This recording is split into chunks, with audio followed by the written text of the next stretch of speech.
ও মালিক, তুমি আমারে দুনিয়াতে পাঠাইছো, পাঠানোর সময় আমার মা কত কষ্ট করছে, জান বের হয়ে যায় অবস্থা। এরপরে আমি দুনিয়াতে আসলাম, এত কষ্ট আমি মাকে দিলাম, কিন্তু মার কোনো খেদমত আমি করতে পারলাম না, আমার মার ঋণ আমি শোধ করতে পারলাম না। আল্লাহ, আজ যদি তুমি আমাকে জান্নাতে দিতে চাও, আমার মা বাবা সারা জান্নাতে যাইব না, হয় আমার বাপ মার সাথে জাহান্নামে দিয়ে দাও, হয় আমাকে আমার বাপ মার সাথে জাহান্নামে দিয়ে দাও, নতুবা আমার সাথে আমার বাপ মারে জান্নাতে দিয়ে দাও। আমি আমার মা বাবা ছাড়া থাকবো না। আল্লাহ, তুমি আমার দুনিয়াতে পাঠাইছো, আমার মা আমার বাবা আমার উপর কি পরিমাণ ঋণ, আমি তো ঋণ শোধ করার সুযোগ পাই নাই, দিছো না। আজ হাসরের মাঠে যদি আমাকে জান্নাত দিতে হয়, বাপ মা ছাড়া জান্নাতে যাইবো না। রব্বুল আলামিন তখন বলে, বান্দারে, আমি আল্লাহর আদত হচ্ছে জাহান্নামীকে জান্নাতে দেওয়া, কিন্তু কোন জান্নাতীরে জাহান্নামে দেওয়া এটা আমার আদত না। বান্দা, তুমি তো জান্নাতি, তোমাকে আমি জাহান্নামে দিতে পারি না, ঠিক আছে, নাও তোমার সুপারিশে বাপ মারেও জান্নাত দিয়া দিলা। এজন্য বাবা সবর করো, সবর, মা সবর করো, সবর। এই বাচ্চাটা তোমার জন্য জান্নাতে যাওয়ার উসিলা হবে, জান্নাতে যাওয়ার উসিলা হবে। শুধু মুখ দিয়া এমন কোন কথা বইল না যেই কথার কারণে ঈমান চলে যায়, আল্লাহ নারাজ হয়ে যায়, এমন কথা বইল না, এমন কথা বইল না। আল্লাহর দোহাই তুমি এমন কথা বইল না। মৃত্যু সংবাদ শুনছো, ইন্না লিল্লাহি ওয়া ইন্না ইলাইহি রাজিউন কয়া তুমি দোয়াটা পড়ো। এই দোয়ার অর্থই হলো, আল্লাহ শিখায়া দিয়েছে, বান্দারি, যখনই কোনো বিপদ মুসিবত তোমার আসবে, তখনই তুমি এই দোয়াটা পড়ো। মানুষের জীবনের সবচেয়ে বড় মুসিবত হলো মৃত্যু সংবাদ, এই জন্য এই দোয়াটা আমরা পড়ি। এর অর্থ হলো বান্দা, এর অর্থ হলো কি জানেন? আমি যখন বলি ইন্না লিল্লাহি ওয়া ইন্না ইলাইহি রাজিউন, এর অর্থই হলো, ভাইরে তুমি যাও, আমি তোমার পিছনে আসতেছি। বাবা যদি ছেলের মৃত্যুর সংবাদ পায়া কই ইন্না লিল্লাহ, আল্লাহ আমরা সবাই তোমার, বাবা তুমি যাও, আমরা সবাই এক পথের প্রতীক, তুমি আগে যাও, আমি তোমার পিছনে আসতেছি। কেউ থাকার জন্য আসি নাই আল্লাহর গোলাম, কেউ থাকতে আসি নাই, থাকবার চেষ্টা করেও থাকা যায় না, যেতেই হবে, যেতেই হবে।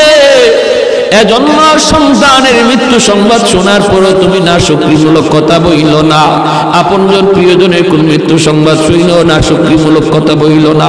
আইয়ুব আলাইহিস সালাম যখন তিনি তার তিনটা বিবির মৃত্যু সংবাদ পাইলেন, এরপরও তিনি একবারের জন্য না শুকরি করলেন না, আল্লাহর শুকরিয়া আদায় করেন। আল্লাহ পাক কয়, এরে ইবলিস, তাকায় দেখ আমার পয়গম্বর এত বড় বিপদেও আমি আল্লাহকে ভুলে না। ইবলিস কয়, মালিক জানোনি কেন? কেন? ইবলিস কয়, সম্পদ নিয়ে গেছো, রাজত্ব নিয়ে গেছো, ছেলে নিয়ে গেছো, বিবি নিয়ে গেছো, এরপরে তোমার কেন ডাকে জানোনি? কারণ হলো তারে তুমি এখনো সুস্থ রাখছো। কি কয়? সুস্থতার নিয়ামত তুমি দিয়া রাখছো, সুস্থ বানায় দেখো, তোমাকে ভুলে যাবে আর তোমার নাম নিবে না। আল্লাহ পাক রব্বুল আলামিন কয়, তাহলে তুই বুঝি দেখতে চাস? বলে দেখতে চাই। আল্লাহ পাক রব্বুল আলামিন এইবার আইয়ুব আলাইহিস সালামের শারীরিক অসুস্থতা আল্লাহ ফালায়া দিলেন। সারা শরীরের প্রতিটা পশমের গোড়ায় গোড়ায় ফোসকা উঠে গেল, এই ফোসকার ভিতরে পোকা জন্ম নিল। সারা শরীরে এমন কোন পশমের গোড়া নাই যেই গোড়া দিয়া ফোসকা উঠে নাই, একটা পোকা জন্ম নেয় নাই। সারা শরীরের মধ্যে দুর্গন্ধ ছড়াইতে লাগলো, শরীর পচে গেছে। আল্লাহর পয়গম্বর সাইয়্যিদুনা আইয়ুব আল্লাহর কাছে ডাক দিয়া কয়, মালিক সমস্ত শরীর যদি আমার পোকায় খায় আমার কোনো আপত্তি নাই, যদি তুমি খুশি থাকো আমিও খুশি, কিন্তু মালিক আমার জিহ্বাটা তুমি পোকা দিয়া খাওয়ায়ও না, কারণ এই জিহ্বা দিয়ে আমি সকাল সন্ধ্যা তোমাকে আল্লাহ কইয়া ডাক দেই। আমি তোমার আল্লাহ আল্লাহ কয়ে ডাকি, আমার কোনো কষ্ট লাগে না, নামের ভিতরে এত মজা, এত মজা, এত মজা।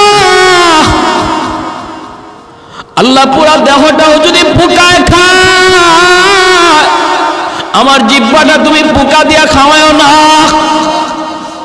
এই জিহ্বা দিয়া নবী আল্লাহকে ডাকে, আল্লাহকে ডাকে।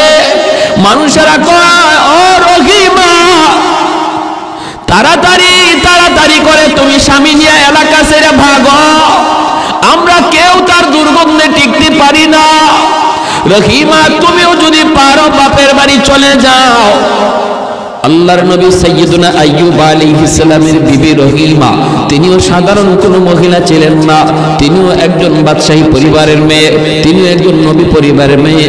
হযরত ইউসুফ আলাইহিস সালামের ছেলের ঘরের নাতিন ছিলেন, অতএব কেমন ছিলেন সুন্দরী তেমন ছিলেন নবী পরিবারের কন্যা, আবার ছিল বাদশাহীও।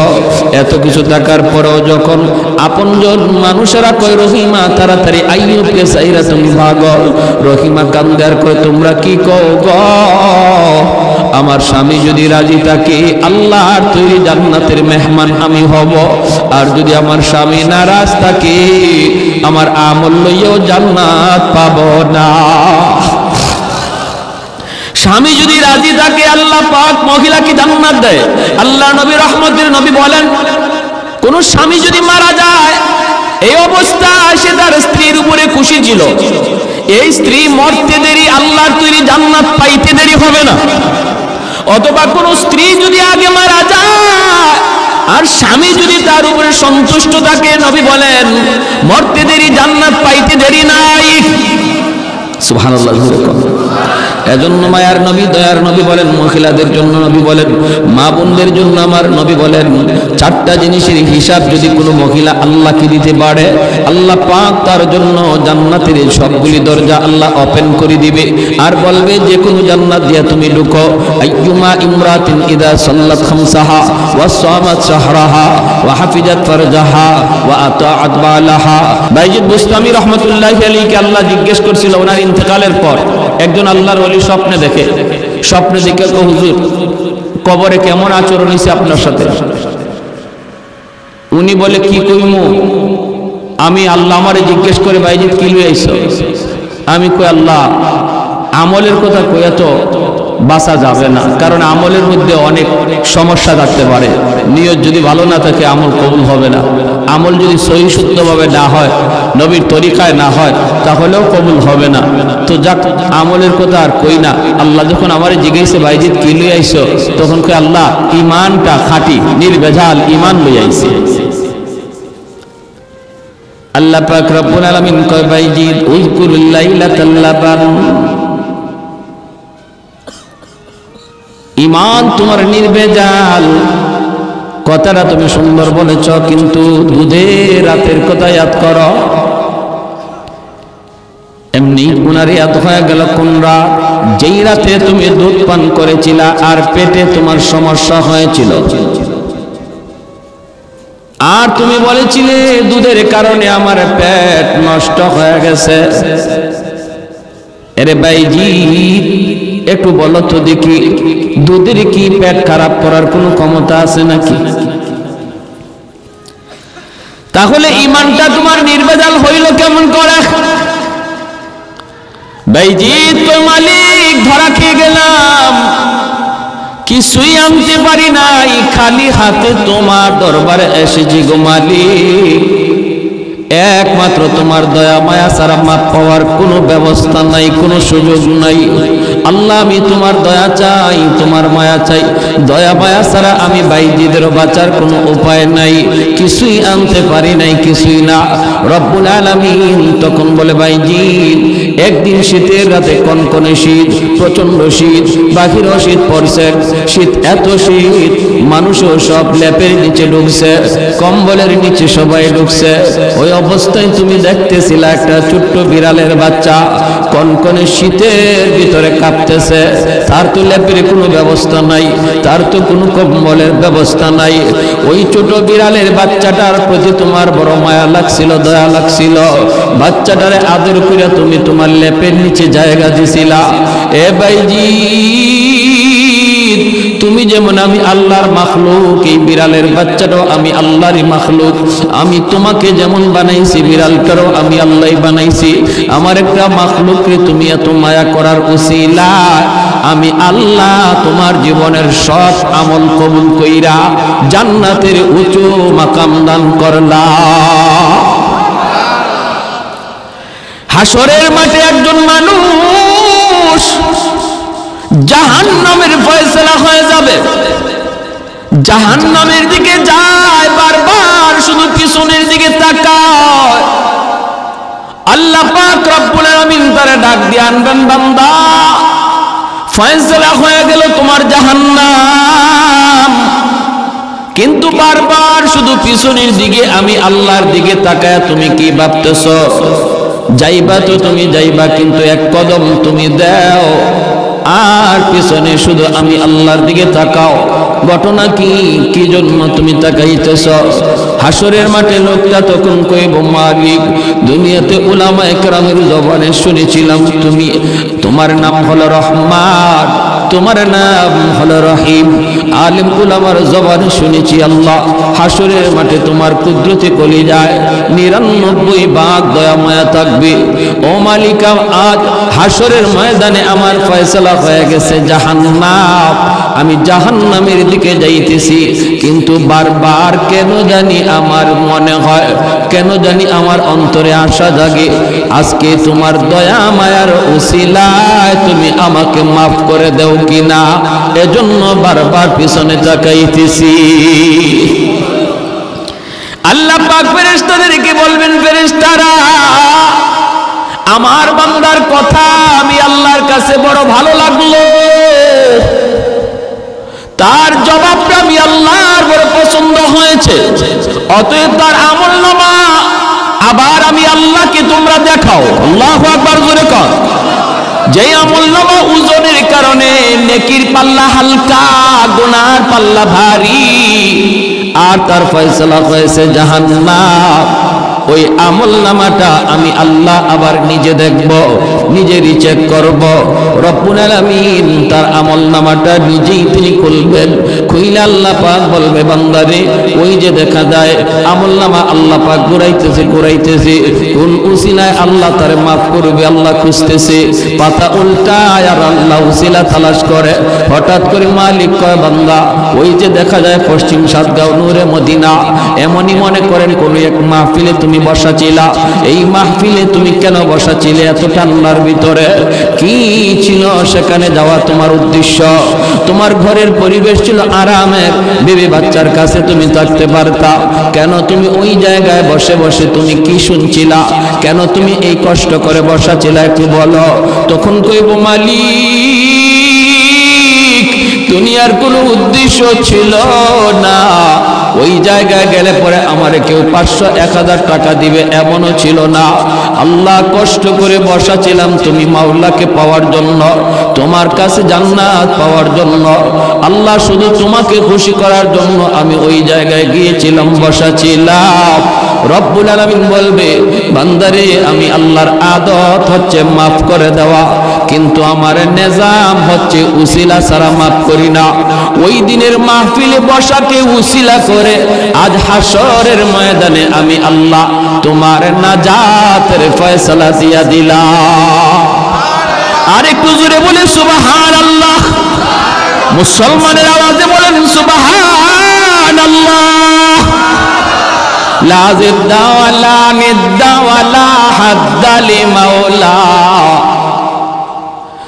লা জিদ্দা ওয়ালা নিদ্দা ওয়ালা হাদ্দা লিমাওলা, আল আনা কামা কানা ওয়ালাম ইয়ালকা যাওয়ালা, আল আনা কামা কানা ওয়ালাম ইয়ালকা যাওয়ালা, লা মিসলা ওয়ালা সাওয়ারা মিসলাম ওয়া নাযীরা, মান ক্বালা সিওয়া যালিকা ক্বাদ ক্বালা মুহালা লা বিল্লা ওয়ালা ওয়ালিদা লা আম্মা ওয়া খালা লা শিবহা ওয়ালা মিসলা ওয়ালা কুফুয়া লি মাওলা। মুসলমানের আওয়াজে কোন আল্লাহু আকবার, আর একটু জোরে কোন আল্লাহু আকবার। তাহলে কষ্ট করো, আসলাম বসলাম, লাভ আছে নি না নাই? আর একটু জোরে, লাভ আছে নি না নাই? দুনিয়ার মিছিল মিটিং এর পাহারাদারি করে র্যাব পুলিশ, আর জান্নাতি মাহফিলের পাহারাদারি করেন রহমতের ফেরেশতারা নিজে। আমার আপনার চতুর্দিকে পাহারা বসাইছেন রহমতের ফেরেশতা। নবীজি বলেন, ওয়াজ শেষ হওয়ার পর আখিরি মুনাজাত করে মানুষজন বাড়িতে যায়, ফেরেশতারাও যায়। ওয়াজ শেষ, আর থেকে কি করবে? ডিউটি শেষ। আল্লাহ ফেরেশতাদেরকে জিজ্ঞেস করে, কোথায় ছিলা? ফেরেশতারা কো, মালিক ওই যে পশ্চিম সাতগাঁও নূরে মদিনা জামে মসজিদের উদ্যোগে তোমার বান্দারা ওয়াজ মাহফিলের আয়োজন করে, আর ওই ওয়াজ মাহফিলের পাহারাদার ছিলাম আমরা ফেরেশতা। আল্লাহ ওয়াজ শেষ হয়েছে, তোমার বান্দারা বাড়ি যায়, আমরা আমাদের বাড়িতে আসছি। রব্বুল আলামিন তখন বলে, বান্দারা আমার ওখানে বসে বসে কি চাইলো? তোমরা এদেরকে কি চাইতে শুনছো? ফেরেশতারা কো, মালিক যা দেখলাম, যা শুনলাম, ওরা সবাই জান্নাত চায়, জাহান্নামের আগুন থেকে বাঁচতে চায়। আল্লাহ বলে, বল ফেরেশতারা বলো, আমার বান্দারা কি জান্নাত দেখছে? ফেরেশতারা কই, না গো মালিক, ওরা জান্নাত দেখে নাই, ওরা যে জাহান্নামের আগুন থেকে বাঁচতে চায়, জাহান্নামের আগুন কি ওরা দেখছে? ফেরেশতারা কয়, না গো মালিক, তাও তারা দেখে নাই। আল্লাহ পাক রব্বুল আলামিন তখন বলে, ফেরেশতারা তাহলে তোমরা সাক্ষী থাকো, আমার যে সকল বান্দারা এখানে বসে বসে জান্নাত চাইল, জাহান্নামের আগুন থেকে বাঁচতে চাইল, আমি তোমাদের সাক্ষী রেখে বললাম, না দেখেও তারা বসে বসে চাইতেছে, আমি আল্লাহ তাদের চাওয়া মাফিক জান্নাতের ফয়সালা দিয়া দিলাম। ফেরেশতারা কয়, মালিক সবাইরে মাফ করে দিছো? কয়, হ্যাঁ সবাইরে। ফেরেশতারা কয়, আল্লাহ একজন মানুষ ওয়াজ শোনার নিয়তে আসে নাই, ও বাড়িতে যাওয়ার পথে ছিল, দোকান থেকে বাড়িতে যায়, আর ওয়াজের আওয়াজ শুই না, কয়েক ওয়াজ শুই না যায়। উদ্দেশ্য হলো তার বাড়িতে যাওয়া, উদ্দেশ্য হলো বাজারে যাওয়া, কিন্তু মাঝখানে ওয়াজ হইতেছে, শুই না, সে এখানে বসে যায়। আল্লাহ তুমি কি তারও মাফ করে দিছো নাকি? রব্বুল আলামিন কয়, হুমুল জালিসুল লা ইয়াশকা জালিসুহুম, এটা এমন এক মজলিস রে ফেরেশতারা, শুন, এই মজলিসে যেই বসবে আমি আল্লাহ তারই মাফ করে দেই। এটা আমার প্রিয় বান্দাদের এক মজলিস, আমার প্রিয় বান্দাদের সাথে যে ওই আইয়া বসবো, তাল মিলাইব, আমি তারও মাফ করে দিব। সুবহানাল্লাহ, জোরে করুন। তাহলে আমাদের কষ্টের মধ্যে লাভ আসেনি না? না। এজন্য যারা এখনো আসি নাই, চলে আসি আখেরি মোনাজাত পর্যন্ত। এই কষ্ট, এই শীত, জানি অনেক শীত পড়ছে, অনেক ঠান্ডা পড়ছে, কিন্তু কষ্টটার দ্বারা, কষ্ট করে যে কাজটা, যে আমলটা করা হয়, এটাই তো নাজাতের উসিলা হয়, ঠিক না? ফজরের সময় ওযু করাটা এখন খুব কষ্ট, এই ঠান্ডার মধ্যেও যে আল্লাহর বান্দা ফজরের নামাজে উইটা, ফজরের সময় উইটা ঠান্ডা পানিতে ওযুটা করবে, তার গরমের দিনের নামাজ আর ঠান্ডার দিনের নামাজ এক না, ওজনে অনেক বেশ কম হয়ে যাবে।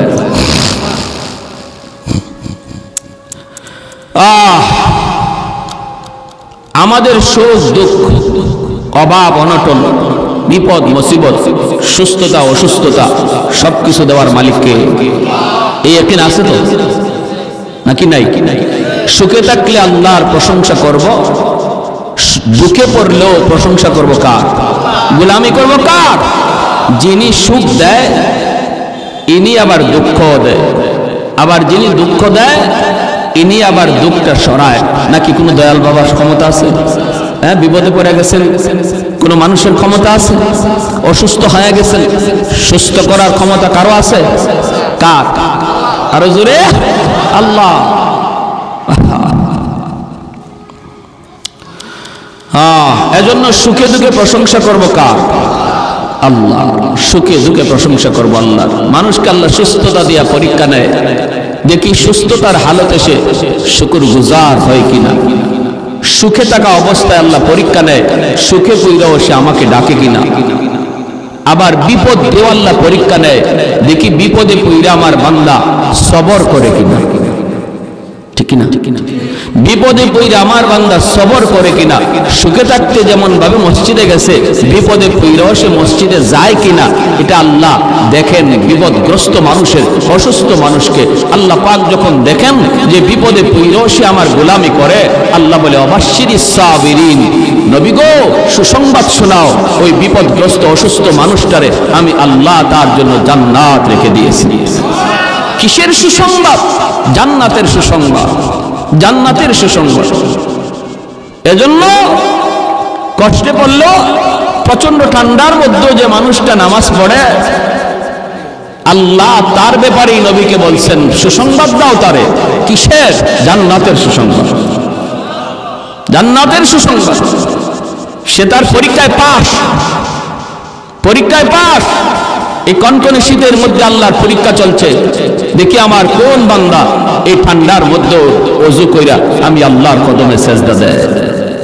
পরীক্ষা চলছে, কিছু মানুষ পরীক্ষায় পাস করবে আর কিছু মানুষ পরীক্ষায় ফেল করবে। আমাদের তো বোঝা লাগবে আগে যে আমরা কোন পরীক্ষার মধ্যে আছি, ঠিক কিনা ভাই? وَلَنَبْلُوَنَّكُمْ بِشَيْءٍ مِّنَ الْخَوْفِ وَالْجُوعِ وَنَقْصٍ مِّنَ الْأَمْوَالِ وَالْأَنفُسِ وَالثَّمَرَاتِ وَبَشِّرِ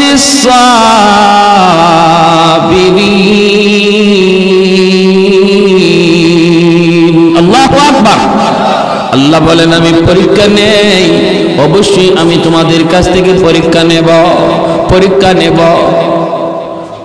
মিনাল খাউফি ওয়াল জু, কখনো ভয়ভীতির মাধ্যমে, কখনো ক্ষুধার মাধ্যমে, অভাব অনটনের মাধ্যমে।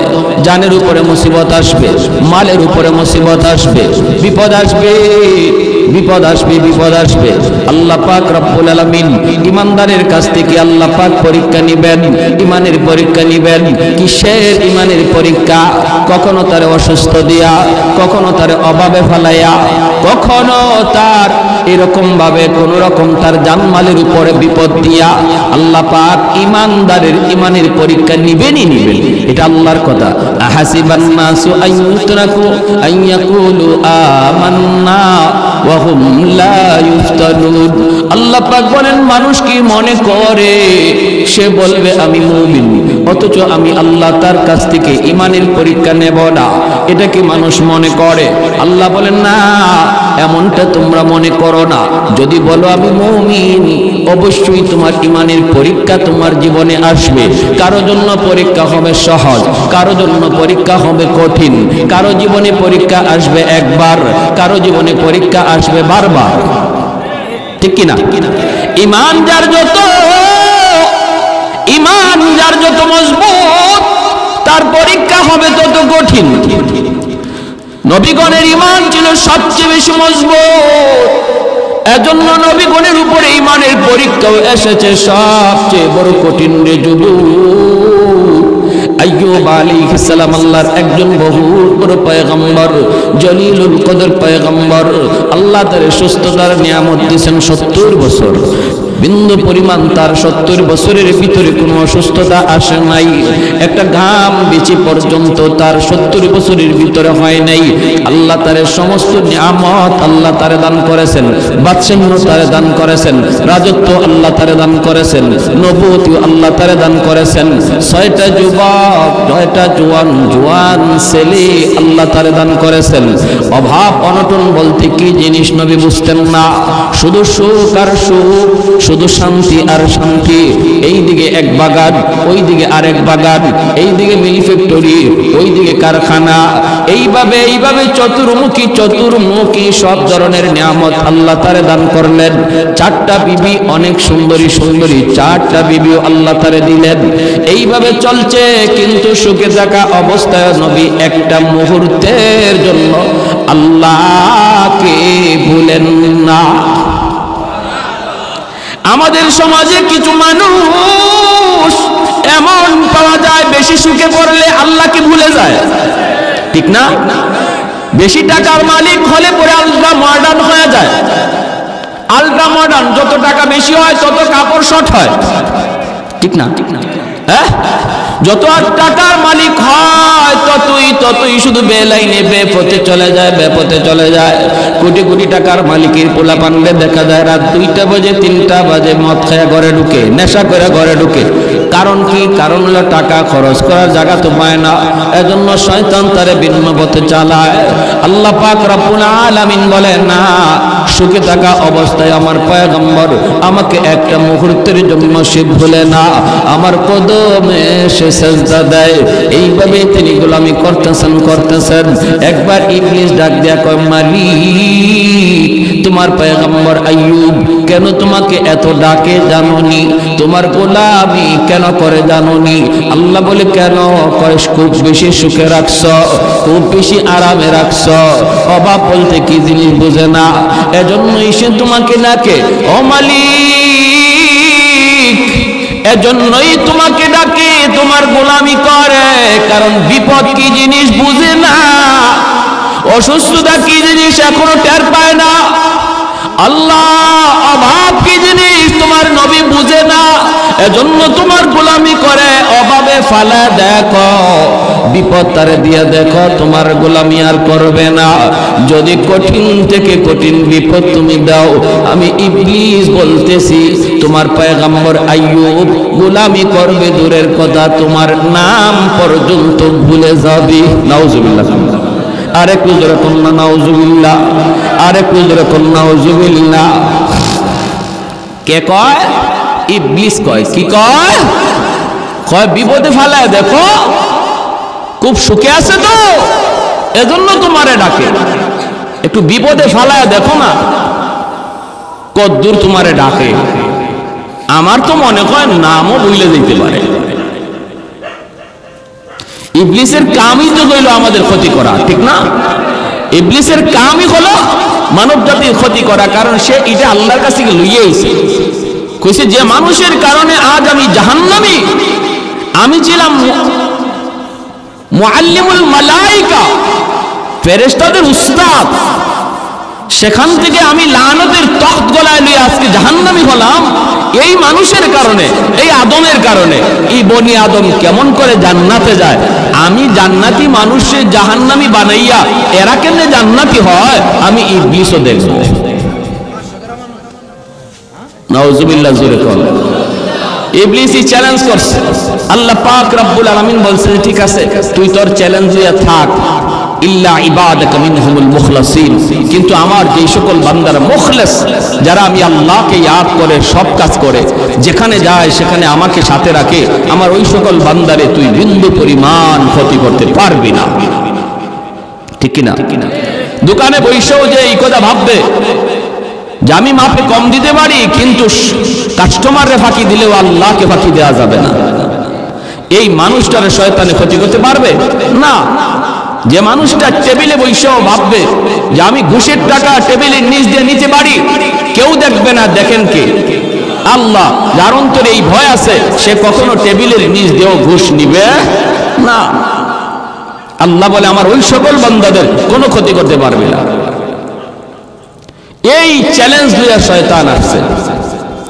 এজন্য শয়তান কয়, আপনার নবী আইয়ুব ইনারে খুব আরামে রাখছো তো এজন্য তোমারে ডাকে, বিপদে ফেলায়া দেখো নাম ভুলে যাবে। আল্লাহ পাক রব্বুল আলামিন কয়, ইবলিস তাহলে তুই বুঝি দেখতে চাস? কয়, হ্যাঁ আমি দেখতে চাই। আল্লাহ বলে, না না, আমার আইয়ুব বিপদে পড়লেও আমি আল্লাহকে ডাকবে। ইবলিস কয়, না, বিপদে পড়লে ডাকবে না, আল্লাহ বলে তাহলে দেখ, এই বইলে আল্লাহ পাক রব্বুল আলামিনের পরীক্ষা শুরু হয়ে গেল আল্লাহর পয়গম্বর সাইয়্যিদুনা আইয়ুব আলাইহিস সালামের উপর। ভাইয়েরা বন্ধুরা, সর্বপ্রথম তার নিউজ আসলো তার মিল ফ্যাক্টরিগুলা ধ্বংস হয়ে যাচ্ছে, এই কারখানা ওই কারখানায় আগুন লাগছে। যখনই বিপদ কোনো খবর ওনার কানে আসতো, সাথে সাথে আল্লাহর পয়গম্বর আল্লাহর শুকরিয়া আদায় করত। সুবহানাল্লাহ। আল্লাহ পাক কয়ে, ইবলিস দেখ আমার পয়গম্বর বিপদের সংবাদ পাইল, এরপরও দেখ আমি আল্লাহকে ভুলে না, আমাকে ভুলে না, না শুকরি করে না, না না এমন কোনো কথা কয় না যেই কথায় আমি আল্লাহ নারাজ হই। আমাদের কারো উপরে যখন বিপদ আসে তখন আমরা মাঝে মাঝে এমন কথা মুখ দিয়ে বের করি যেই কথার দ্বারা আল্লাহ নারাজ হয়ে যায়। কিছু মানুষ এমনও পাওয়া যায় কয়, আল্লাহ বুঝি আমারে শুধু পাইল, আল্লাহ বুঝি আর কাউরে দেখে না। আমি নামাজ পড়ি, আমি রোজা রাখি, আমি দাড়ি টুপি নিয়ে চলি, বিপদ আমারে ছাড়ে না।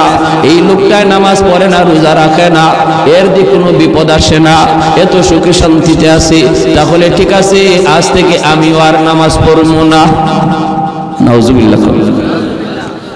আমি সিলেট এক এলাকায়, আমার বাড়ি তো সিলেটে এক এলাকায় গেলাম, রানীগঞ্জ, জগন্নাথপুর, সুনামগঞ্জ, বয়ান করলাম। তো আমার বয়ানের শেষে মানুষের যারা কর্তৃপক্ষ কয়, হুজুর ওই যে ঘরটা দেখতেছেন, এই ঘরের একটা লোক পাক্কা নামাজি আছিল, পাক্কা নামাজি, দিনদার,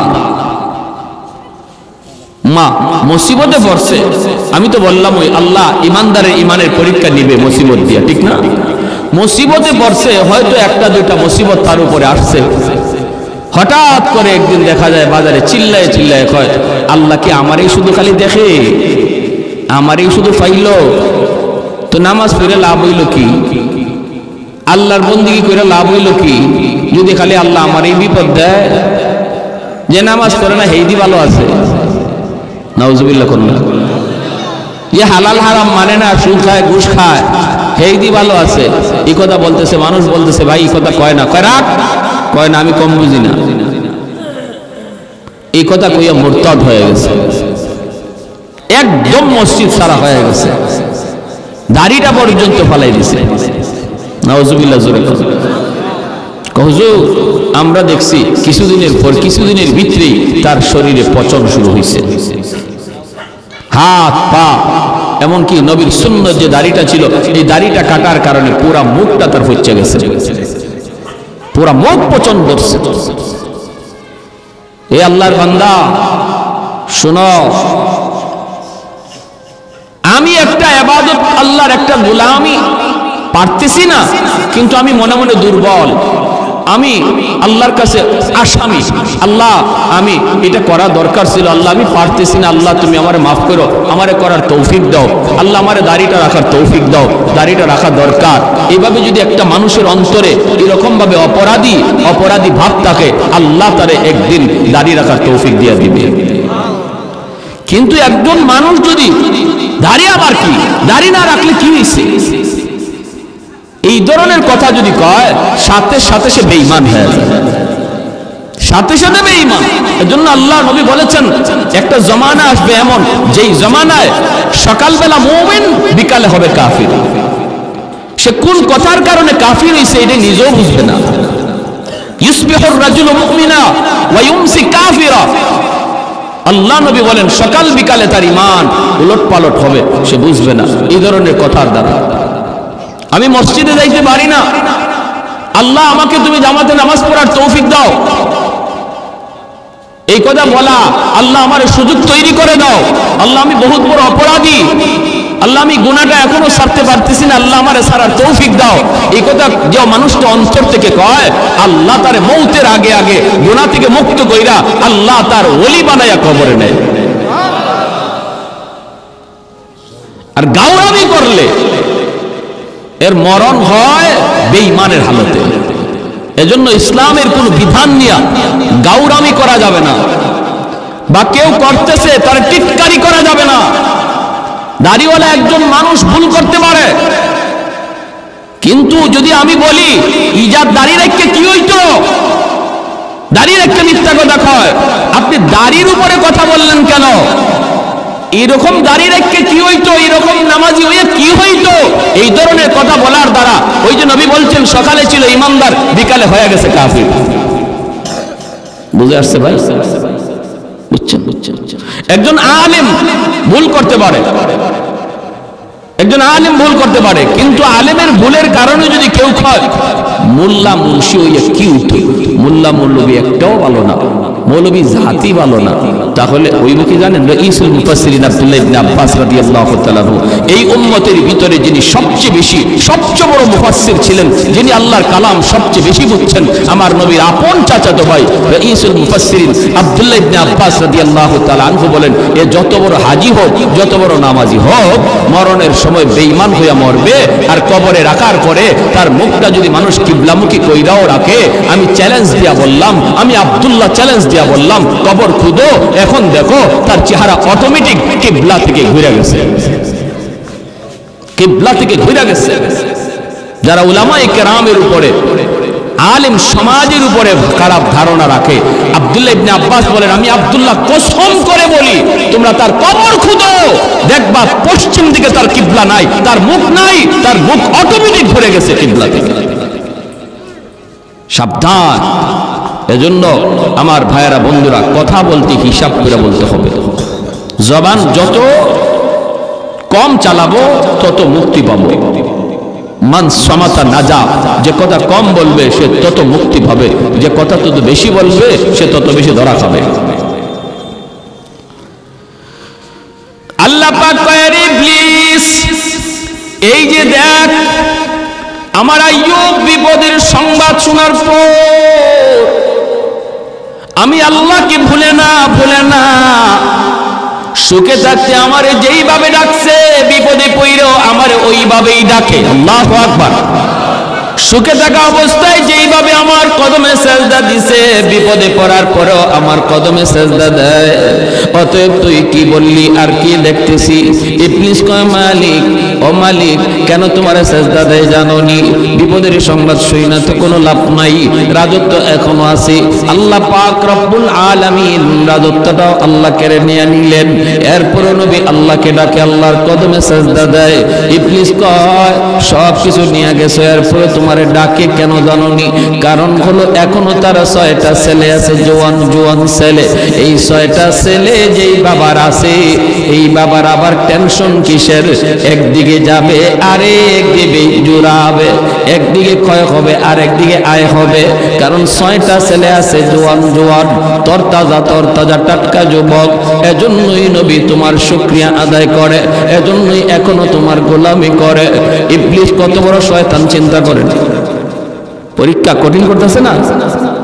আল্লাহ পাক কয়, তাহলে দেখবি না? কি কয়, দেখব। 6টা ছেলে এক জায়গায় এক ঘরের মধ্যে ঘুমন্ত ছিল রে আল্লাহর গোলাম। সাত ভেঙ্গে 6টা ছেলে এক রাতে মারা গেল, শহীদ হয়ে গেল। 6টা ছেলের মৃত্যুর সংবাদ যখন নবীর কাছে আয়, বাবার কাছে যখন সন্তানের মৃত্যু সংবাদ আসে, পৃথিবীতে এর চেয়ে বড় কষ্টের কোনো সংবাদ হয় না। যেই বাবার কাঁধে সন্তানের লাশ উঠে, পৃথিবীতে এর চেয়ে ভারী কোনো বোঝা হয় না। এই বাবাই শুধু বুঝে এই বোঝাটা কত ভারী। যেই বাবার কাঁধে সন্তানের লাশ উঠে, যেই মাত্র নবীর কাছে পরপর 6টা ছেলের ইন্তেকালের খবর নবীর কাছে আসলো, তখনও নবী আল্লাহর নাশুকরি করে না, তখনও আল্লাহর গোলামি করে, আল্লাহর প্রশংসা করে। আল্লাহ পাক কইর, ইবলিস দেখ, টাকা দেখ, আমার পয়গম্বর এত বড় বিপদের খবর, এরপর আমি আল্লাহকে ভুলে না, বাইরে যা বলতেছি একটু দিলের কান দিয়া কথাগুলি শুনুন। আমার আপনার বিপদ কিন্তু এর চেয়ে বড় না, বরং অনেক হালকা বিপদ আমার আপনার উপরে আসে। অনেক সময় আমরা বিপদে পড়ে একদম হাই হুতাশ করে ফেলি, আল্লাহ নাশুকরি করে ফেলি। বিপদে পড়ছে, অসুস্থ হয়েছে, এখন আর তার মসজিদে পাওয়া যায় না। না, এমনটা তুমি কইরো না। আল্লাহর গোলাম, বিপদ যিনি দেয় উদ্ধার করে কে? যে আল্লাহ বিপদ দেয় সে আল্লাহ উদ্ধার করে, ঠিক না? আর কারো কাছে গিয়া কোনো লাভ নাই। মুশকিল কুশা একমাত্র কে? কোন দয়াল বাবা, কিবলা বাবা, খাজা বাবা, জটা শাহ, ল্যাংটা শাহ, কোনো বাবাই পারে না। বিপদ থেকে উদ্ধার করার একমাত্র শুধুমাত্র কেবলমাত্র মালিককে আল্লাহ। এই ইয়াকিন আছে তো? আওয়াজ আসতে কেন? কোনো আছেন নাকি কেউ? অসুবিধা দিতেছে? অসুবিধা দিতেছে? সাবধান, মনে রাখবা। আমরা মায়ার নবী, রহমতের নবী রওজা শরীফ জিয়ারত করি। মদিনা শরীফ যারা গেছেন দেখবেন নবীজি রওজা শরীফ জিয়ারত করছেন, জিয়ারত করে আপনি মোনাজাত উঠাইছেন। এখন চাইতেছেন আপনি, বিপদ আপদ আছে, এগুলো আল্লাহর কাছে চাইবেন, হাত উঠাইছেন। আমাদের চোখের সামনে আমরা দেখছি নবীজি রওজার পাশে গিয়া নবীরে সালাম দিয়া জিয়ারত করে হাত উঠাই দিয়েছে রওজার দিকে। সাথে সাথে ওই এলাকার সৌদি পুলিশরা, সৌদি মুতু যারা, আলেম উলামা যারা, তারা আইসা অত্যন্ত আদবের সাথে তার দেহটারে ঘুরায় দেয়। মুনাজাত করা অবস্থায় আরবিতে কয়, ভাই এই জায়গা নবীকে শুধু সালাম দেওয়া তোমার দায়িত্ব, চাওয়ার জায়গা রওজা না, চাওয়ার জায়গা হলো বাইতুল্লাহ। জোরে কোন সুবহানাল্লাহ। চাওয়ার জায়গা কোথায়? বাইতুল্লাহ। চাইতে হবে কার কাছে? আল্লাহর কাছে। নবীকে সালাম দাও, তোমার সালাম নবী শুনছেন, তোমার সালামের জবাবও নবী দিচ্ছেন। এইবার চাইবা যা নবীর কাছে না, চাইবা আল্লাহর কাছে। আর আমি আপনাকে দয়াল বাবার কাছে, বাবা বাবা বাচ্চা হয় না, বাচ্চা হয় না, খালি মাইয়া হইতেছে, পোলা হয় না। হাই হাই হাই হাই। সিলেট দরগা যাই না বাচ্চার লাগে গিয়ে। আমি একবার সিলেট দরগা গেছি, গিয়ে দেখি এক মহিলা কাপড় সরাইয়া পেট দিয়া দরগা বসাইতেছে। নাউজুবিল্লাহ। আসতে গেছেন না কেন? দরগাওয়ালার কোনো ক্ষমতা আছে পেটে বাচ্চা দেওয়ার? হ্যাঁ। এজন্য আল্লাহ নবী বলেছেন, ইউসবিহুর রাজুলু মুমিনা ওয়া ইউমসি কাফিরা। এমন এক জামানা, এমন এক যুগ আসবে যেই যুগে সকালে হবে মুমিন, বিকালে হবে কাফির। আল্লাহ আমাদেরকে এই সমস্ত কাজ থেকে হেফাজত করুন। সবাই বলি আমিন। আল্লাহ পাক রব্বুল আলামিন কই, ইবলিস তাহলে তুই বুঝি দেখতে চাস? বলে দেখতে চাই। ইবলিস কে আল্লাহ 6টা সন্তান নেওয়ার পরেও তোমার পয়গম্বর তোমাকে কেন ডাকে জানো নি গো মালিক? কেন ডাকে? আল্লাহ বলে কেন? ইবলিস কয় এখনো তার 4টা স্ত্রী আছে। যেই লোকটার 4টা স্ত্রী আছে তার আবার টেনশন কিসের? 6টা ছেলে গেলেও কোনো অসুবিধা নাই, ছেলে জন্ম নেওয়ার এখনো সুযোগ আছে, কারণ 4টা বউ আছে, টেনশন কে? আল্লাহ পাক রব্বুল আলামিন কয়, ইবলিস তাহলে দেখতে চাস? বলে দেখতে চাই। 4টা স্ত্রীর ভিতরে একজন স্ত্রী ছিলেন আইয়ুব নবীর খেদমতি, যার নাম ছিল বিবি রহিমা। আর 3জন তারা এক জায়গায় ছিলেন ঘুমন্ত। এই 3জন বিবি একসাথে তারা মারা গেলেন। নবীর কাছে খবর আসলো আপনার 3জন বিবি একসাথে দুনিয়া থেকে বিদায়। এরপরও মায়ের নবী আইয়ুব নবী আল্লাহর নাশুকরি করে না গো। এই কথা মুখ দিয়ে কয় না, মালিক আমারে নবী বানাইয়া লাভ হইল কি? এত বিপদ তুমি আমারে দিতেছ, তাহলে আমার নবুয়তি পায়া লাভ হইল কি? তোমার গোলামি কইরা লাভ হইল কি? একবারও তিনি বলেন না। 3জন বিবির মৃত্যু সংবাদ পাওয়ার পরও নবী আল্লাহর শুকরিয়া আদায় করে।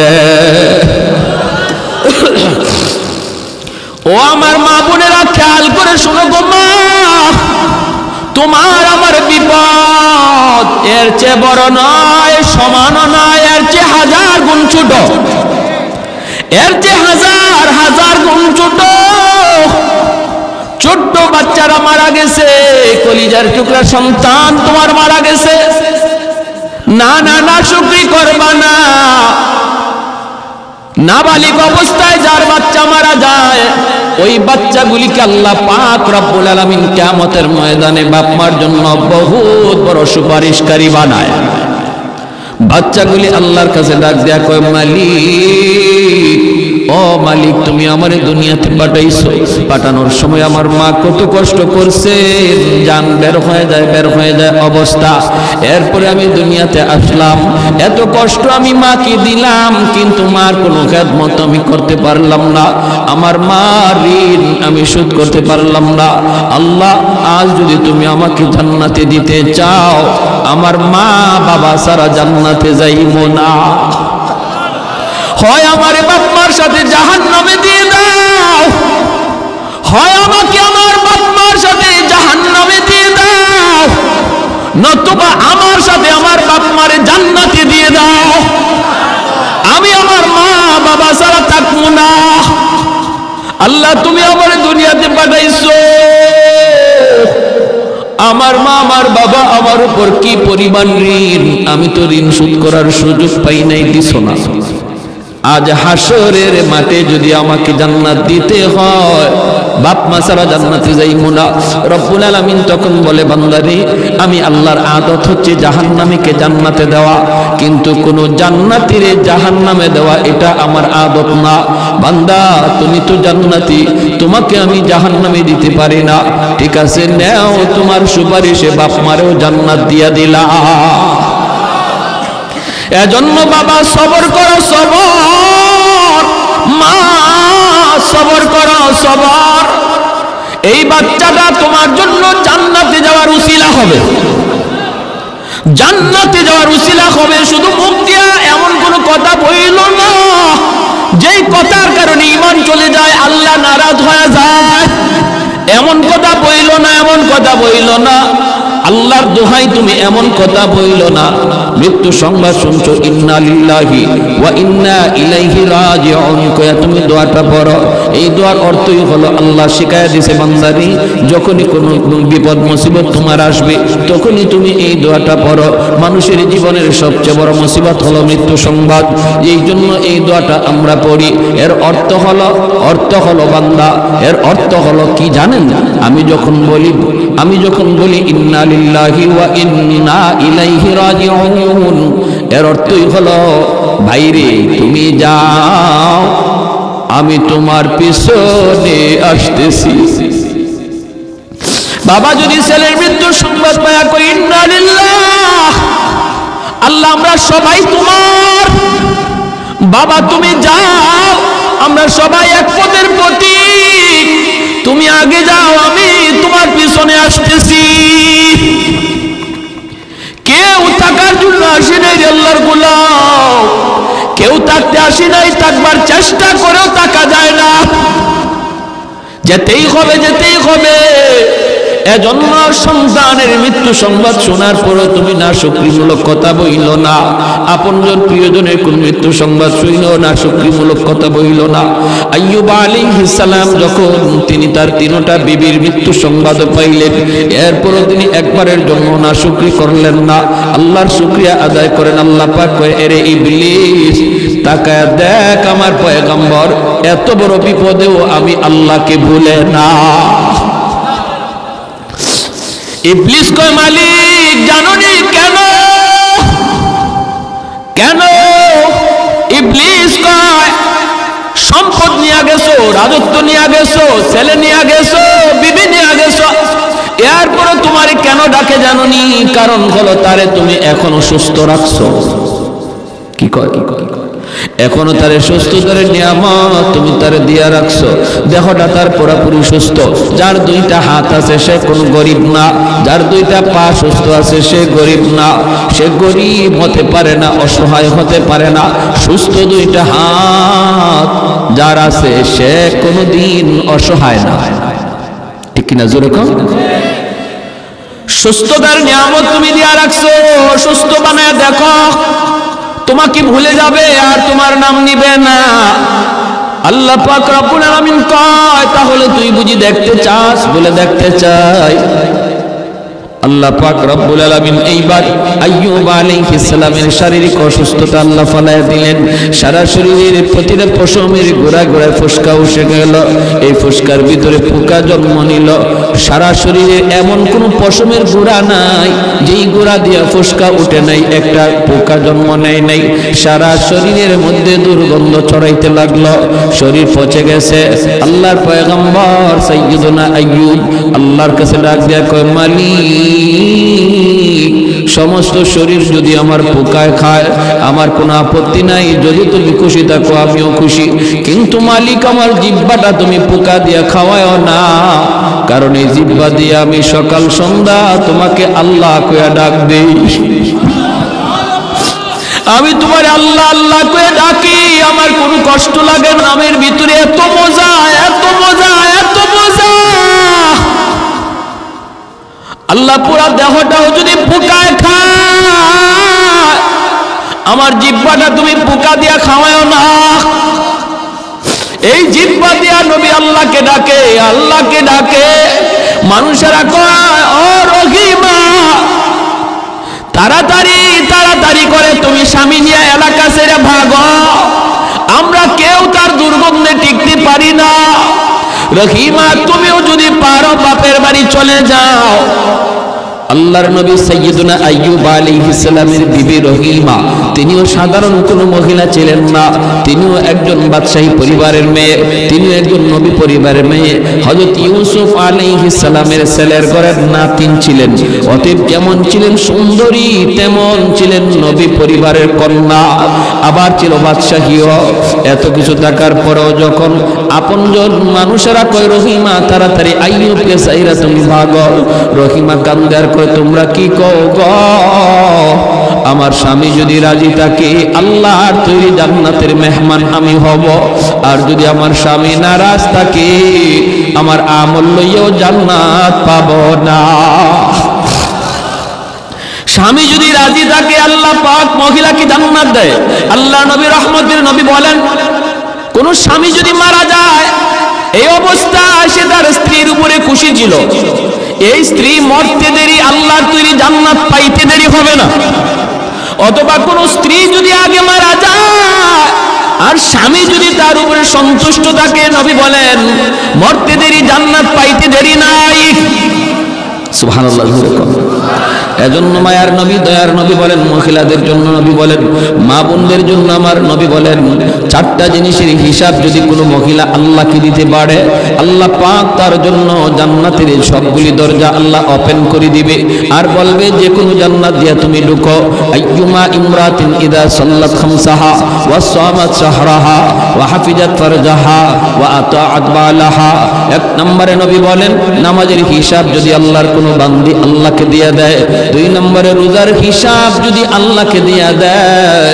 তিন নম্বর হলো সে তার সতীত্ব যদি হেফাজত করে, পর্দা যদি শরীফ পর্দা মাইনা চলে। চার নম্বর হলো যদি সে স্বামীর খুশি রাখে, স্বামীর কথা মতো চলে। মায়ার নবী, দয়ার নবী বলেন, এই মহিলা জান্নাতের যে কোনো দরজা দিয়ে ঢুকবে, কেউ তারে বাধা দিবে না। এজন্যই মায়ার নবী বলে, মহিলাদের জন্য জান্নাতে যাওয়া সহজ, পুরুষের তুলনায় মহিলাদের জন্য জান্নাতে যাওয়া সহজ। কারণ মহিলাদের হিসাব হলো কম, মাত্র 4 কাজের হিসাব। একজন পুরুষের 4 কাজের হিসাব শুধু নয়, অনেকগুলি হিসাব একজন পুরুষকে দেওয়া লাগবে। কেমনে তুমি সংসার চালাইছো, কেমনে আয় করছো, কেমনে ব্যয় করছো, সমাজের মানুষের সাথে কেমনে চলছো, প্রতিবেশীর হক তুমি আদায় করলা কিনা, জুম্মার নামাজে গেছো কিনা, জিহাদের ডাক আসলে জিহাদে গেলা কিনা।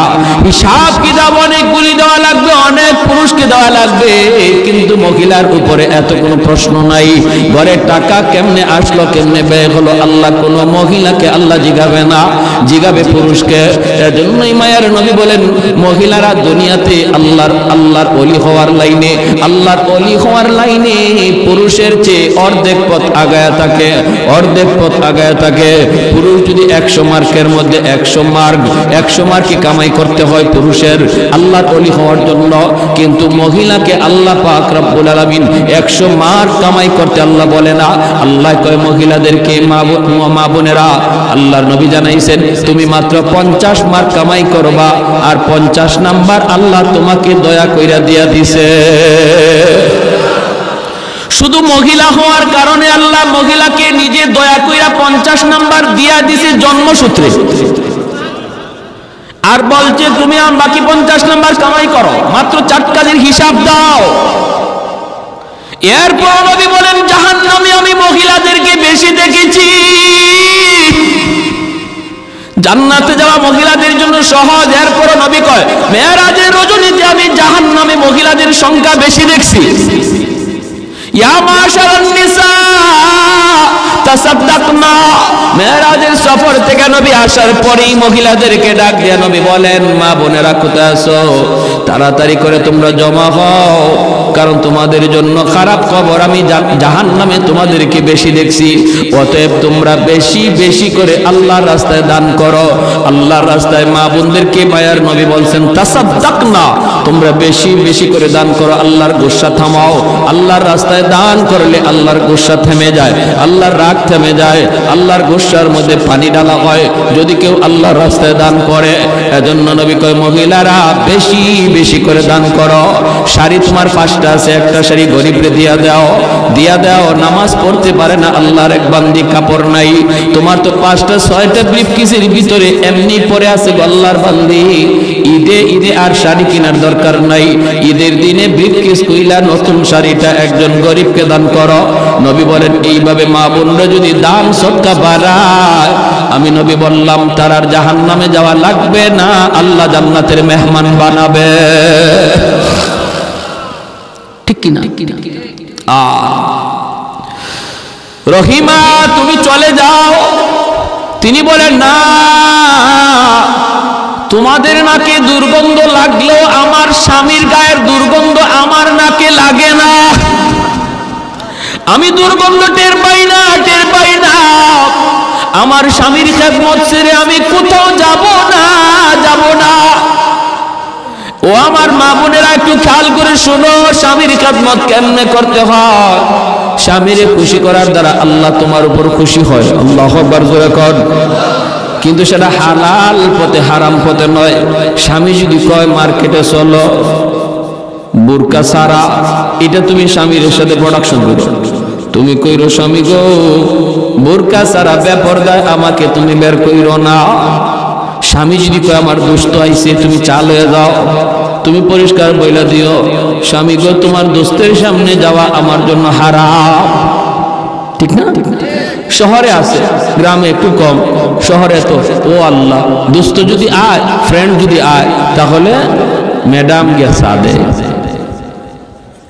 হাই হাই হাই, এই সমস্ত পুরুষদের রুচি, এটা যে কি পরিমাণ ফসা হইছে, এরা যে কেমন ফসা আর দুর্গন্ধ এদের রুচির মধ্যে।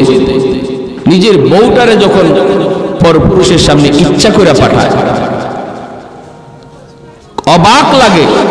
বের হইছে নিজের স্ত্রীরে বেপরদায় লইয়া বের হইছে, তার ভালো লাগে। তার স্ত্রীরে দেখিয়া আরো 10 জনে কইতেছে ও খুব সুন্দর, তার ভালো লাগে। এই ধরনের মানুষ এর রুচি ভালো না ফসা? জোরে কন। এটা গান্দা। এই রুচিটা কি? এটা গান্দা, গান্দা রুচি। আমার স্ত্রীকে নিয়ে কেউ ভাববে, আমার মেয়েটারে নিয়ে কেউ কল্পনা করবে, আর আমার কাছে ভালো লাগবে, এই যদি হয় কোনো বাবার অথবা কোনো স্বামীর ইচ্ছা, তাহলে বলতে হবে যে এর রুচি শুধু ফসানা, গান্দা রুচি, দুর্গন্ধ দর্শে।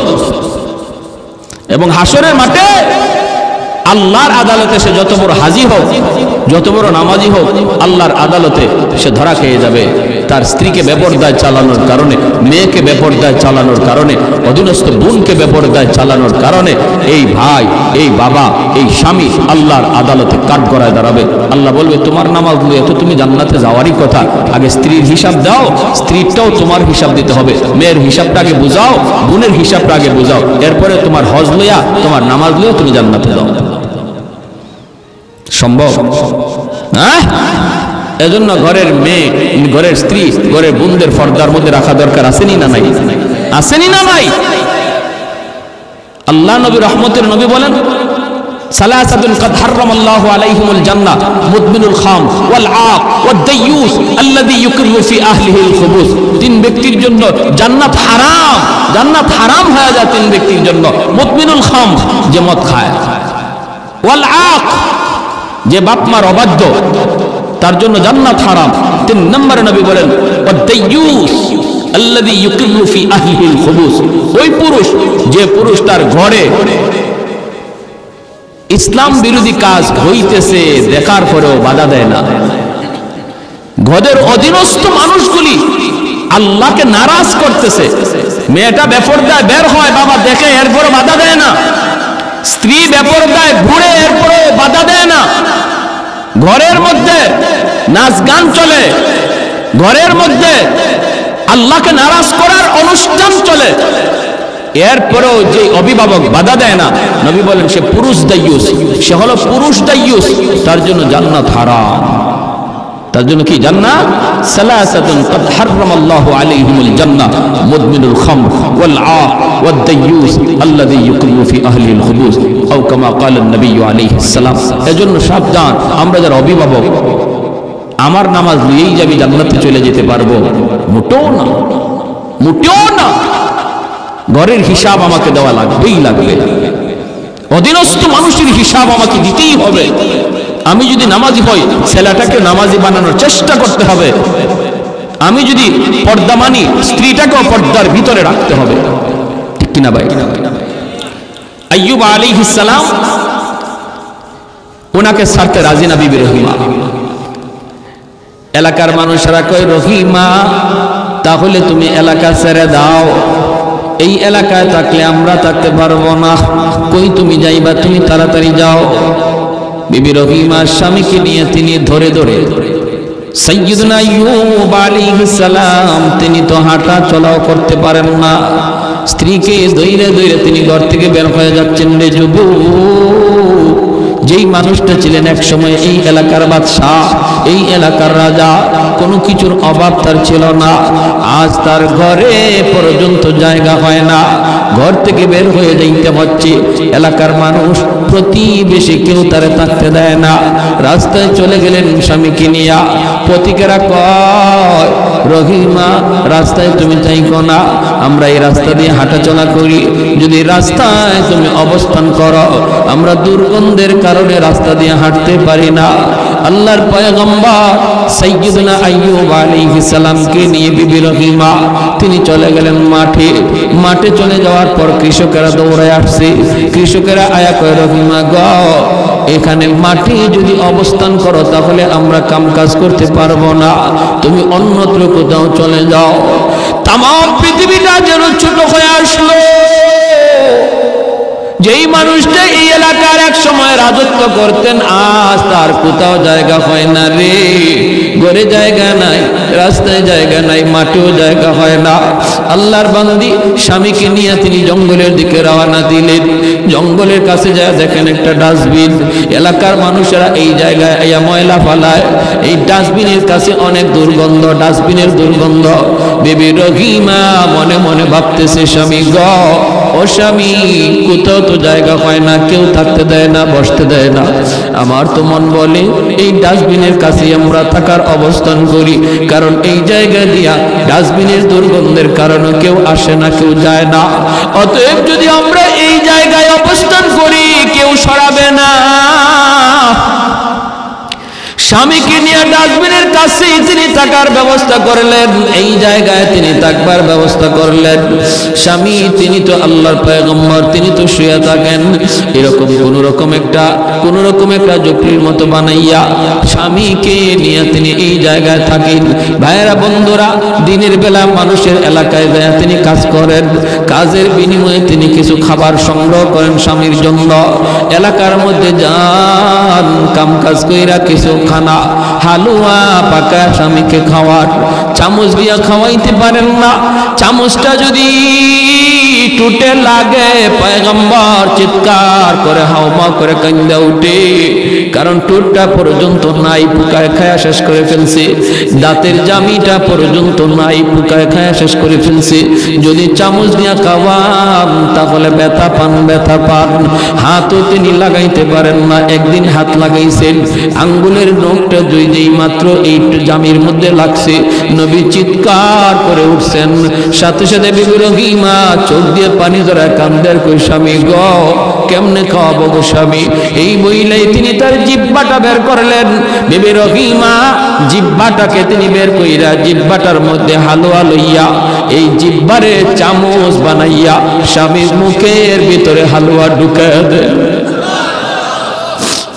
ও আমার মা বোনেরা, একটু খেয়াল করে শুনো, স্বামীর খেদমত কাকে বলে গো মা? কেমনে আল্লাহকে রাজি করা যায়, কেমনে আল্লাহরে খুশি করা হয়? নিজের জিহ্বাটারে চামচ বানাইয়া এই জিহ্বা দিয়া হালুয়া স্বামীর মুখে একদিন জিহ্বার মধ্যে একটা পোকা কামড় মারছে। হঠাৎ করে বিবি রহিমা চিৎকার দিয়া যন্ত্রণায় মাটিতে পড়ে গেছেন। আর তিনি ডাক দিয়া কান্দেন আর বলেন, স্বামী গো, একটা পোকার কামড় আমি সইতে পারলাম না, এতগুলি পোকার কামড় আপনি কেমনে সইতেছেন গো স্বামী? কেমন করে আপনি সইতেছেন, কেমন করে সইতেছেন? বাইরে 13টা বছর এইভাবে চলে গেল, এই ডাস্টবিনের পাশেই 13টা বছর হয়ে গেল। 13 বছরের মাথায় যখন পোকায় তার জিহ্বার মধ্যে কামড় মারল, তখন তিনি আল্লাহর কাছে বলতেছেন, স্বামী গো, ও স্বামী, 13টা বছর হয়ে গেছে তুমি এইরকম অসুস্থ, আমিও মানুষের বাড়ি থেকে কাম কইরা কইরা তোমার খানার ব্যবস্থা করি, এমন পোকা যন্ত্রণা, পোকার কামড় শোয়া যায় না। ও স্বামী, একটু আল্লাহর কাছে বলো না, আল্লাহ যেন তোমার এই বিপদ দূর করে, আল্লাহ যেন তোমার সুস্থ করে দেয়।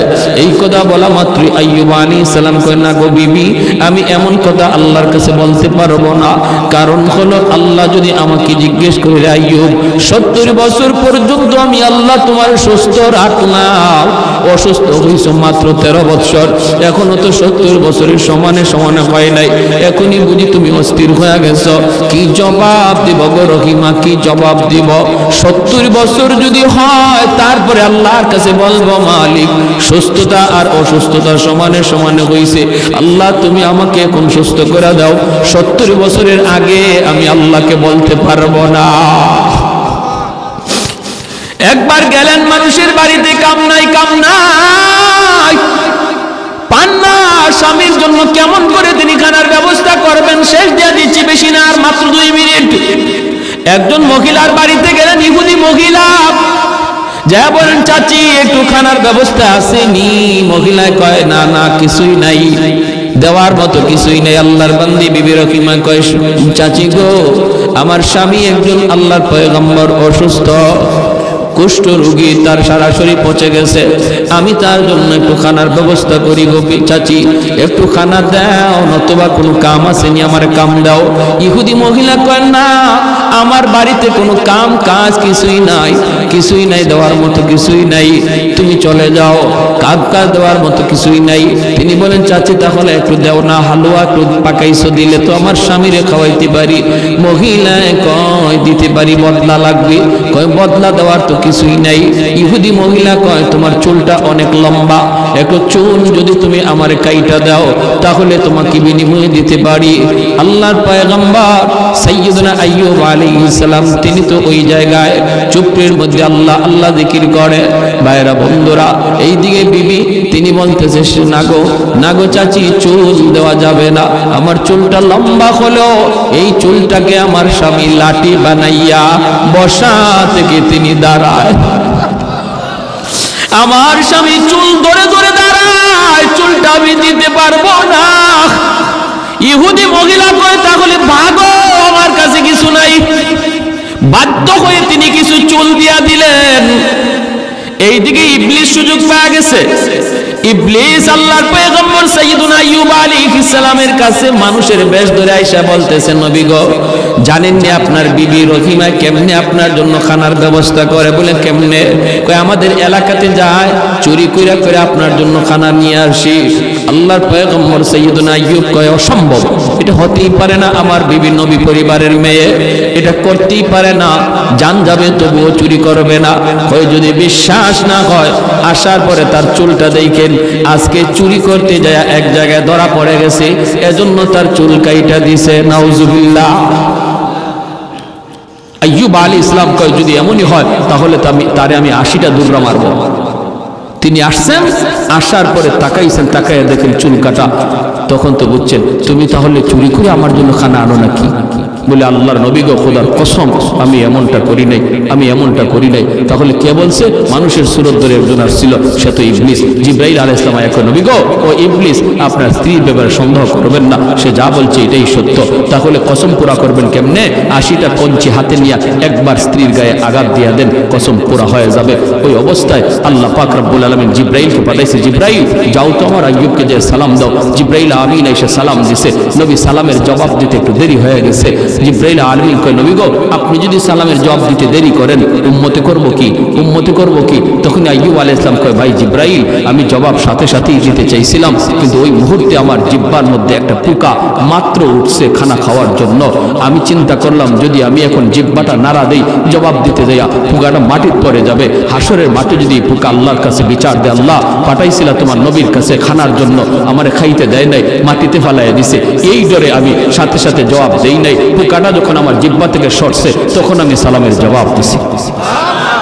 আল্লাহ কয় জিব্রাইল কেমন জবাব পাইছো? আল্লাহ এই জমিনে এত সুন্দর জবাব আল্লাহ আমি জিব্রাইলের মনে পড়ে না আর কেউ দেয়। আল্লাহ তুমি রহম করো তোমার নবীর উপর। আল্লাহ কয় তাহলে আমার নবীরে কও হাঁটু দিয়ে নিজের পা দিয়ে যেন মাটিতে আঘাত করে, পায়ের গোড়ালি দিয়ে যেন আঘাত করে। জিব্রাইল কয় নবী গো পায়ের গোড়ালি দিয়ে আঘাত করেন। বলে আমার তো গোড়ালিই নেই। বলে যা আছে তা দিয়ে আঘাত করেন। আঘাত করতেই জমজমের পানির মতো পানি উঠতে শুরু হলো। আল্লাহ বলতেছে জিব্রাইল বলো আমার পয়গম্বরকে এই পানিটা যেন খায়, এই পানিটা যেন শরীরে লাগায়। খাওয়া মাত্র আর শরীরে মুসা মাত্রই সমস্ত পোকা ঝরঝরাইয়া পড়ে গেছে। 18 বছর পর, কয় বছর পর? কি বুঝে এই ধরনের অসুস্থ যদি আল্লাহ আমরা 3 দিন বিছানায় রাখে আমাদেরকে খুঁজেই পাওয়া যাইব না, ঠিক না? খুঁজেই পাওয়া যাইব না, কি অবস্থা হবে? এরপরে আল্লাহ পাক রব্বুল আলামিন কয় যাও। তিনি সুস্থ হয়ে পরিপূর্ণ সুস্থ হয়ে বসে রয়েছেন। বিবি রহিমা তিনি তখন এলাকায় ছিলেন, তিনি আসছেন খাবার লইয়া, আইয়া দেখেন জায়গার মধ্যে স্বামী নাই। কোথায় গেল আমার স্বামী? পাশে একজন সুন্দর সুঠাম দেহের যুবক বসা, হাউমাউ করতেছেন। আমি আমার স্বামী কোথায়? বাগে খেয়ে ফেললো নাকি? দৌড়ায় গেছেন আইয়ুব আলাইহিস সালাম। তিনি তো 25 বছরের এখন পুরনো যুবক, আল্লাহ তারে বানায় দিছে। সুন্দর সুঠাম দেখের পুরনো যুবক পিছনে যায় তারা বলতেছেন ও যুবক এখানে আমার একজন স্বামী ছিল, স্বামীর তুমি দেখছো নি? আইয়ুব আলাইহিস সালাম চেহারাটা ওই দিকে রাইখা বলেন স্বামীর চেহারা দেখলে তুমি চিনবানি? বলে চিনব। কেমনে চিনবা? যৌবনের চেহারা মনে আসেনি? কয় মনে আছে। যেই মাত্র আইয়ুব আলাইহিস সালাম চেহারাটা ঘুরাইছেন সাথে সাথে বিবি রহিমা আল্লাহু আকবার কই আল্লাহর শুকরিয়া আদায় করে স্বামীরে জড়ায় ধরছে। আল্লাহ সমস্ত নিয়ামত আবার ফিরিয়ে দিছে, যা নিছিল আল্লাহ সব ফিরিয়ে দিছে। কোন কোন তাফসীরি কিতাবে লিখছেন এরপরে এই পরীক্ষায় পাশ করার পর সাইয়্যিদুনা আইয়ুব আলাইহিস সালাম যদি কোথাও হাইটা যাইতেন তার পিছন দিয়া স্বর্ণের বৃষ্টি পড়ত। এত নিয়ামত আল্লাহ আবার ফিরিয়ে দিছিলেন। কখন? যখন বিপদে পড়ে সবর করছেন। আমরাও যদি বিপদে পড়ে সবর করি আল্লাহ বলে বাশশিরিস সাবিরিন, জানায়া দাও তাদের জন্য জান্নাতের সুসংবাদ। শুধু তা না, দুনিয়া তো আল্লাহ যা হারাইছি হারানোর চেয়ে আল্লাহ আরো বেশি ফিরাইয়া দিবে যদি আমরা বিপদে পইরা সমস্যায় পইরা আল্লাহর উপর সবর করতে পারি। কে সবর করে?